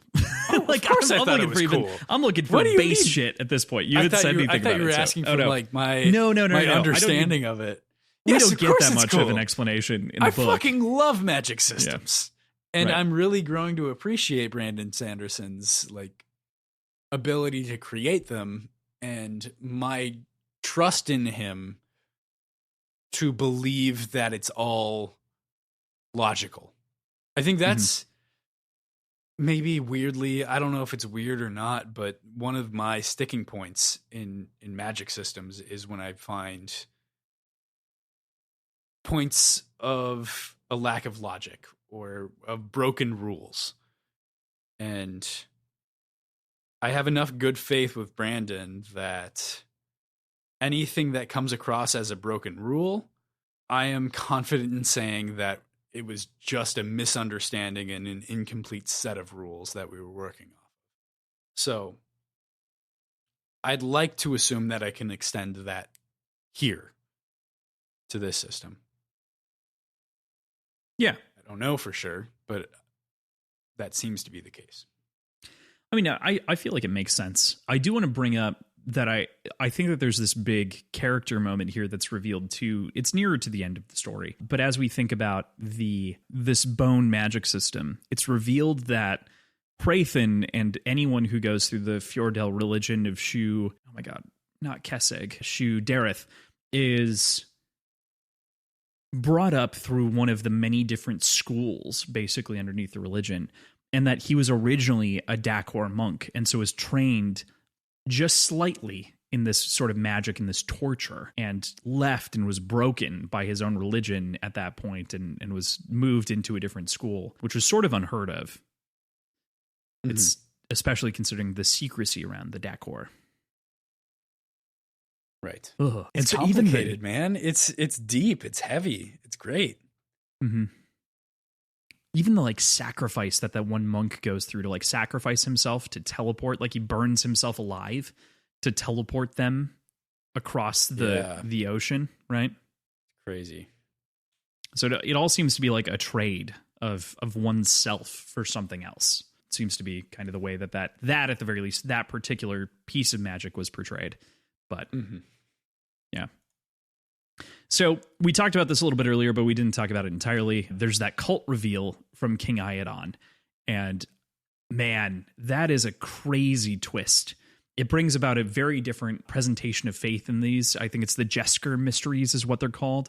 When it's revealed that he wasn't a part of Shu Kessig as he had been originally kind of saying, and instead a member of the Jesker faith or Jesker mysteries, this sort of mysterious religion that no one seems to know a whole lot about outside of the fact that it involves some sacrifices that we find out is why a lot of these maids are missing and why the staff was constantly replaced inside of the city. And fascinating. Yeah. I want to know how long this has been going down. Because it's mentioned to Sereni that there were 4 girls that had gone missing in the span of the last year, or this year. So whatever this calendar year is. I'd be curious if that's accelerating at this point, or if it had been pretty steady. Sure. Think that's a great question. Part of me feels like it was accelerating after. A core of me believes, even though it isn't explained, that this accelerated after Raoden's death, quote, being taken by the Sheod. So his father was doubling down on the idea of his faith, and so was sacrificing women more frequently in hopes to remain in power through faith in the Jesker mysteries. That makes sense. That was my thought. It seems like a doubling down of devotion. Totally. Yeah. I get that. Yeah.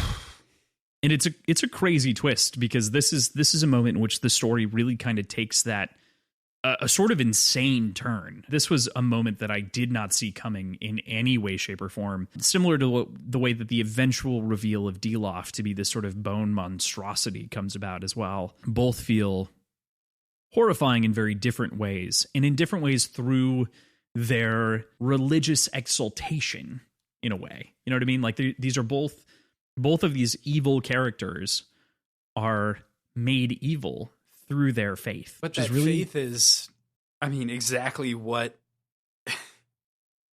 is, like, that faith is the opposition, you know, to the rest of the story. Right. So it's kind of a de facto antagonist for that reason. Yeah, even though they're on opposite sides of the faith spectrum, the Jesker Mysteries and the Judareth, they still end up being kind of antagonists in their own right. Yeah, because they're bound together through faith. Right. Their own devotion bounds them together into this like negative spiral. Right. Yeah. So running into kind of the end of the story here, I want to talk about the conclusion. We have the battle. We have Deloff stabbing Raoden, being brought to that silvery pool and healed, drawing the Aeon together, doing this crazy charge and kind of bringing together the Aeon door. It's a screaming conclusion that happens very, very quickly. And I think still pretty satisfyingly. It seems a little bit comparatively, compared to the two books of Brandon Sanderson that you've read, I think that this one, for me at the very least, is a little bit more... It's not Deus Ex Machina, but it's a little bit more reveal, shocking reveal to like make it all come together. What'd you think? I can see that, but it didn't feel egregious to me because of the shiftings in perspective. Mm-hmm. Like it felt like big reveals all around, but it didn't feel like there were a ton of them associated with any individual character. Yeah. And at the same time, they mostly worked together as far as I can remember. You know, like it all felt fluid, and it felt like these series of reveals all played off of each other. Like you couldn't have the final reveal without having the one before it and the one before that. You know? Right. So, right. They're interlocked still. Like it's still none of it feels so far out of left field, but like there's some moments that feel a little bit convenient, like Hrathen showing up when he needs to. Oh, that was maybe the most egregious one. I think appreciate it because it is his character sacrifice moment, but it does feel a little immediate. I didn't like the non-specificity of the term paces when dealing with the teleportation. Does that mean that it is unique to each individual person? Or is a pace an average standard size? I think if I remember correctly, that he ends up still being a little off because of the distance of paces. But he's dealing with millions of paces. It would be so far off if it was even just a little bit off, like a little bit different. I don't know. And that's where I'm saying, like, I think, but I don't recall. And I think with you, one would assume that it would likely be an average that would accumulate. But like you said, with the sheer number of paces it takes to cross that boundary and the way that one of Kian's child thinks of it is a little on the nose, a little almost Rain Man-esque. And I know it's something that Brandon's talked about, the fact that he would totally rewrite that child differently if he were to reapproach the book today. Yeah. Because of that kind of comparison. So that's my main gripe. Sure. Main gripe with the book? Yeah. That's pretty fucking small, huh? Like you if brought that's up my main gripe, but yeah. I don't like the way that the magic system describes distance. Mm-hmm. It's fair. I'd say that's pretty fucking nitpicky. I mean, that's a fair point. It's a fair thing. I got to say, like, Deloff stabbing Raoden, it feels good for Deloff's character as well, because Deloff is not without individual torture as a villain either, because ultimately he's turned on this quest because his wife was accidentally killed during an Elantrian healing, right? Or like a healing went wrong or didn't work as effectively as it was intended to. And that was cited as like the first moment that realized something had changed with the Aeon, right? I don't remember if that was the realization or I don't remember. Or just one of the first cases. I think that there was also a case to be made that some people didn't know it well enough and kind of faked their way through things. But I mean, from Raoden's perspective. Sorry, I'm just double checking here. Because Raoden talks about that story to Galadon. Mm-hmm. Oh, that's a different story. That was his mother's healing. That was Raoden's mother's healing. I was talking about Deloff's wife. I thought that maybe I'm confusing things. Not the same story. Yeah. Because I know there's the story of Raoden being brought to Elantris and being healed as a child. But I thought there was also a story that Raoden talking about like the point when the Aeons didn't seem to be doing what they were supposed to. That's another thing. That's something I wanted to bring up. Yeah. One of the rules and one of the like sort of parameters of working within this system of magic is intention. Yep. Like it's impossible to unintentionally set off a rune. How does that work when the runes change to include that fracture? Because the idea was that suddenly they're doing things and it's giving off these wrong effects. But part of the rule is intention, so you have to be intending to have those effects. Mm-hmm. Or you have to be intending to build that rune. I guess maybe you're intending to build that rune and the definition of that rune changed. Yes, exactly. So precision is the other factor. So intent is important because that is the sort of channeling of power and you can't accidentally do it. But precision is important because Aeons don't require precision. That's why you can draw them and like they'll show up, but they won't do anything. It's Aeon Door that requires precision so that you can combine them to effectively use the magic. So Door is really what requires precision. So the intention is I'm intending to invoke this power. Mm-hmm. Not I'm intending to build this rune. The result is based on precision. Got it. Does that make sense? That makes more sense. Okay. Yeah. So that's how Desperation DLF turned to the Elantrians to heal Sela. Unfortunately, the glyph that should have healed her instead performed a partial transformation, not unlike the Raod, leaving her in pain. So she is one of the early ones that were healed, maybe just around that sort of culmination, that breaking, or it could have been a person that messed it up because they weren't as precise. So it's kind of left a little bit ambiguous. I think I'm just misunderstanding. Like I was just misremembering what perspective we were in. Yeah, when that's that fair. Described. That's fair because it's also wasn't Raoden's mom driven to insanity because of someone drawing an imprecise rune when she was wounded. As far as I understood, Raoden was the one that was brought there when he was wounded. Yes, I don't remember his family members also being brought there, but I could be completely wrong. She was brought there. She wasn't. Yeah, she wasn't. She died 2 years after the Raod occurred. So a little bit later. Never mind. Hers was not that. I was conflating hers with Sela, Dilof's wife. Which is very easy to do, again, because some of these women don't get a whole lot of time or attention. Effectively, our motivation for him is a woman that we didn't know inside of the plot. So, you know, that's a thing, but it's fine. Again, it gets back to that sort of like semi-fridge thing. But sometimes you can't give, especially for a secret villain reveal, you can't like give. How do you bake in like a villain giving a backstory speech effectively? You know what I mean? Like, can a villain be allowed to just, from the mountaintop, I declare that, you can. When my wife was afflicted with this strange disease because of the Elandrian magic's gone wrong, I decided that I was going to infect Erlon with the religion of Shudereth and I was going to take it all over, blah, blah, blah, blah, blah. I mean, you can if you're either fighting James Bond. Okay. Or if you're Deckard Cain. You are tragically correct at both circumstances.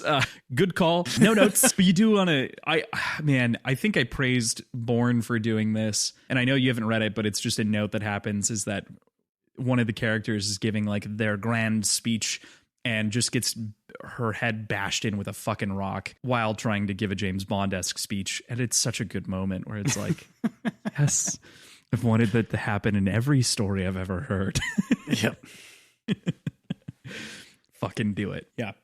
Okay, cool. So this is your second series in Brandon Sanderson's Cosmere, as I'll call it. You know, this is kind of, it's just a one-off right now. There are short stories that take place in this world, so you can get a little bit more of it.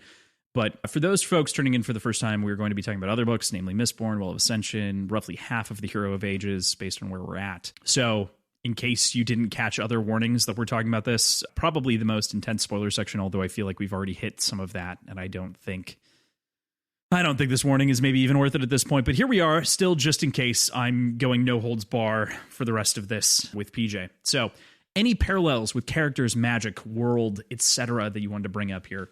You already mentioned the Silvery Lake. I mean, it's a pool. Pool, yes. I think it's important to call it a pool. Yeah, it is described as the pool. It's fine. It is. And the size is described eerily similarly. And it's silvery. And there's almost a mist aspect to it, I thought. I think I misinterpreted frog as fog when I'm thinking about this. That is a like, far I know reach, the story. I know yeah. he ate the frog, but I think when I was thinking about mist, at one point in my periphery, I saw the word fog, but it was actually frog. Yeah, it's totally frog. But so that doesn't remove the fog evocation from my mind. Yeah. Drawing a parallel that doesn't exist. It's okay. Yep. Or does exist and is shielded. Sure. Because we are in a different perspective. We are. For the first time. Maybe in a different time. Because it's not clear necessarily that it's on the same timeline. It, to me, felt in the past. Sure. What'd you make of it, though? You gotta give me more than. Oh no, man! I don't know. I'm gonna make such an ass of myself describing things I don't understand. Kind of hard not to. For whatever reason, it makes me think that this is either like, I don't know, one of the original or the original like magic user somehow on Scadrial, or is like Rashik or something, or is it like is one of the characters that we've dealt with or have had. We've met Hoyd. We've heard his Hoyd? name. Oh, we've met Hoyd. When? Oh my God, very recently, about 2 episodes ago. Do you remember when? So in the very beginning, in the first book, our first meeting of Hoyd is as a beggar informant to Kelsier.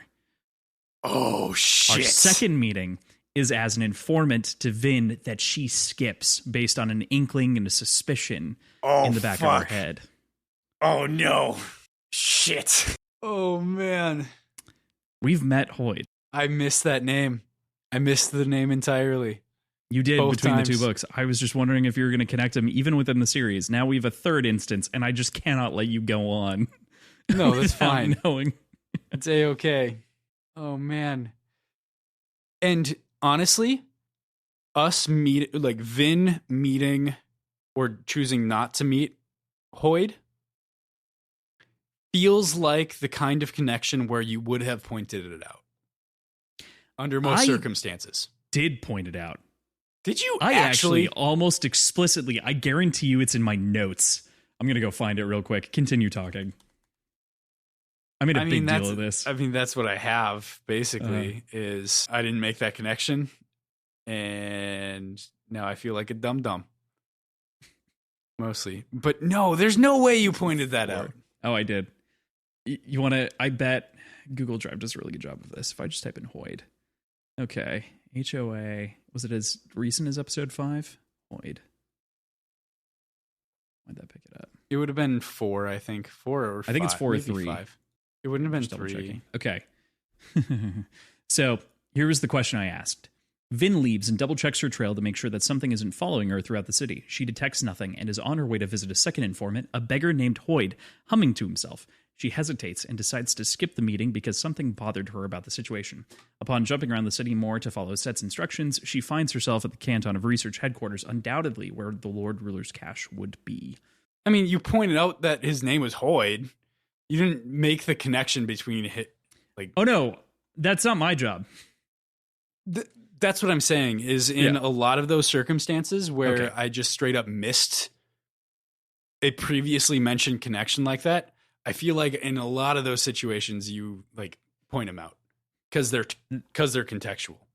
That's fair. For me, this was more of a case of I saw the opportunity for a connection to be drawn, but it's not my responsibility to draw it. Now it is, because now there's enough for me to be like, okay, it's irresponsible for me to not like make mention of this.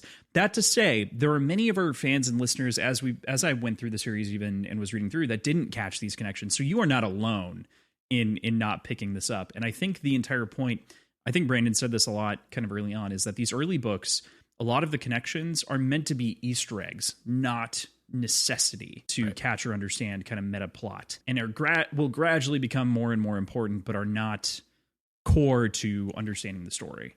So, but this little bit at the end does feel like it's a big tease. So I don't want to, skip out on giving you access to all of the other information at this point. The time before that we talked about Hoyd is in Mistborn episode 5, roughly chapter 19. Yeah. I said, and then there was Hoyd. What do you make of Hoyd? The information he shares here with Kelsier, that of Ilariel's secret relationship, as well as the deal with House Hastings. And they kind of like have a lecture back and forth, and Hoyd gets afraid because he's a beggar. Yep. Yeah. Oh, fuck, dude. That's okay. Shit. Now it's like, I thought your entire point on like wanting to approach this was the pool itself, not the character. Porque no los dos. I mean, it can't be both. I think it's very clearly both at this point, but this got a whole lot more complicated. It did, didn't it? Uh-huh. I was ready to call him like Kelsier, which would have been cool. I think what's interesting is that he goes into this pool dressed as a beggar, understanding that it's a disguise at that point, as opposed to going and then changing there. So what does that mean? Does it mean anything? Probably not.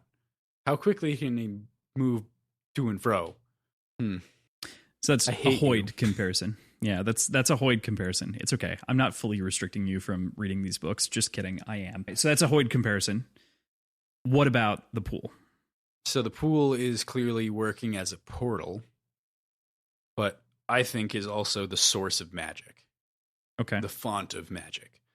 And I would probably believe that it's all the same magic. It's just manifesting itself in different ways between the worlds. I think if we were to break down the different magics that are described here, they would have a 1-to-1 correlation between allomancy, feruchemy, and hemalurgy. Like there's the bone magic, which seems like a very clear comparison to hemalurgy just from its subject matter. The drawing of aeons. I don't know enough about the mechanics of how that works and where that's sourced from, but it feels more feruchemical because and treats the city itself or the relation to the pool as the thing that's being drawn from. And then okay. I can't remember what the other one was because I don't think it's ever actually described. The Aeon door. I think even Shanshe is described as magic, the sort of martial arts that for some people it's magical and for others it's more of just a practice. But so there's Kung Fu arguably 4 systems. Yeah. Mm-hmm. Yeah. Okay. I would believe that one of those is just the application of the same magic system. Sure. I don't know. I'm operating under the assumption that the magic is distributed in the same way or in the same, not the same way, but there are 1-to-1 comparisons on the way that it's distributed between worlds because I think they're all physically connected. Like this pool is the same pool or the opposite reflection of that pool on the different worlds. So in that respect, I think they're all connected. I think that this pool is the connection between this world and Scadrial, and then the other pool that I'm hypothesizing exists goes to the other world, and then there's maybe another pair of pools between the world we're in and that one. There's, I don't know. Gotcha. So you're saying Cell, which is the world we're in, Nalthis, which is the world that's talked about inside of this novel, and Scadrial are connected via pools. You're supposing that there's a second pool on Scadrial. And that works as a tunnel between it and, you just said it, Nalthis. So it's a tunnel system. It's a portal tunnel system. Okay. Love a good portal fantasy. Mm-hmm. Yeah. Need more. But that's where I'm at. All right. Well, I can't promise more right now. But yeah, but you could. We'll get there. You could confirm or deny to you that there's more. But you're not I could confirm or deny that, but no. I'll promise you at some point you'll know everything that everyone else knows. So at some point soon we'll be caught up. By the end of 2023, we should be fully caught up with everything published. So it's my goal. Including the 4 books that'll come out in 2023? We're doing those as short pours, so yeah. Oh, right. Yep. I think that makes sense. Quart pours. Cool. All right, man. Well, any other thoughts on Elantris that you want to get out here into the world? Any of the books? Anything we missed? Anything else? I'll be rereading it. Like, I know that. I'm very intrigued by the story. Yeah. Looking forward to more of it. Cool. But beyond that, no, I think we had a good run of it. All right. Well, I'm very excited for the future to continue down the Cosmere path and everything else. I do at some point in the near future, now that you're done with this, I would like for you to read Emperor's Soul at some point. That's inside of the short story collection that you have behind you, as well as it's inside of our Audible account. But I think that's a really great read. I highly recommend anyone who's read this book or hasn't even to read that short story. It is the one that Brandon Sanderson won the Hugo for, and it is, I think, perhaps my singular favorite piece of his work. But needless to say, it's very good. Highly recommend it. Now that you're done with Elantris, it's kind of open season. If you like it, we'll cover it on a show. But, perfect. However we feel about that. You can also read The Hope of Elantris now. That's open to you because that is effectively another perspective on the end of Elantris. So I think that means there's only a few that I can't read. You cannot read any of the ones that take place in Scadrial, of which there are 3. You cannot read the final story, which takes place in a different world. You're looking at the title page, so I'm sure you see the name. It doesn't really matter. It's just the title of a world, Roshar. But I think everything else is fine. I'm just going to real quickly double check. I'm pretty sure those are the only restrictions. What's it called? What's the book called? Arcanum Unbounded? Yep. Just double check. I think you're good. Till Days of Dusk. Yeah. So nothing in the Scadrian system and nothing in the Rosharan system. Okay. So basically nothing pertaining to Mistborn and nothing pertaining to that other series in Roshar. And there's no Nulthian short stories, so you're good there. Yeah, so most of that book is free season. Maybe we'll just do a bonus episode that could be covering some short stories. That'd be fun. Cool. All right. Well, thank you everyone so much for listening to our show. Be sure to check us out on social media, as mentioned basically every episode. We've got a lot of stuff coming out on our Atomic Pylon Media Network. You can find us at Atomic Pylon, right? Atomic Pylon Media. Yep. On Instagram and Twitter and Facebook? No Facebook yet, but eventually. No Facebook yet. We have Facebook for Words and Whiskey. Mm-hmm. Okay. So Instagram and Twitter at Atomic Pylon Media is where you're going to find all of the information for these subsection and spin-off podcasts of Words and Whiskey, as well as other shows like ElderPod.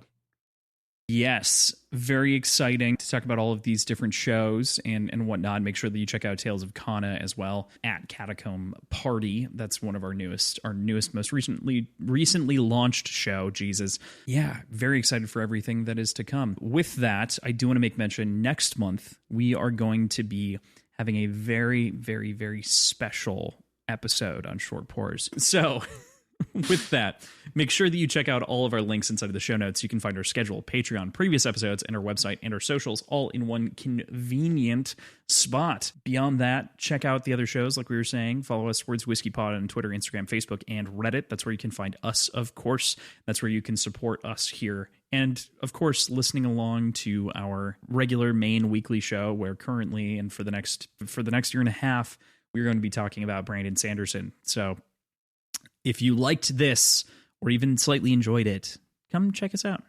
Yeah. You are all wonderful, beautiful people, and it really means the world to us that such wonderful, beautiful people seem to like our stuff. So I'm excited to see you all next week. Yes. Sounds good. See you soon.